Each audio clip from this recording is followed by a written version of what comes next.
আসলে আজিৰ দিনটো অকণমান কিবা এটা ভাল লাগি থকা নাই যদিও বা আমি অনুষ্ঠান কৰিবলৈ আহিছোঁ দেশৰ এটা বৰ দুখ লগা ঘটনা আমি শুনিছোঁ নহয় জানো জম্মু কাশ্মীৰৰ যি পাহালগামৰ যি নৃশংস ঘটনা সেই ঘটনাটো আচলতে কি ভাষাৰে বুজাব নোৱাৰিম মই আমি পাতিবতো দূৰৰে কথা আমি আচলতে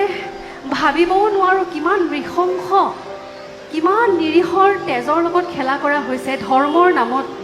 সেয়া আচলতে ভাবিলে আচৰিত লাগে আৰু এগৰাকী সাংস্কৃতিক কৰ্মী হিচাপে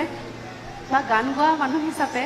আচলতে আমিবোৰ খুব আৱেগিক এই কথাবিলাক আলোচনা কৰিবলৈও মন নাযায় বিৰাট কিবা কষ্ট পাইছোঁ বহুত ব্যস্ত হৈ আছোঁ এইকেইদিন তাৰে মাজতে যেতিয়া ঘটনাবিলাক শুনিছোঁ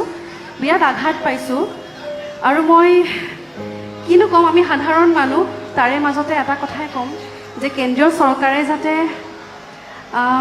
উচিত সিদ্ধান্ত লয় এইসমূহৰ বিৰুদ্ধে আৰু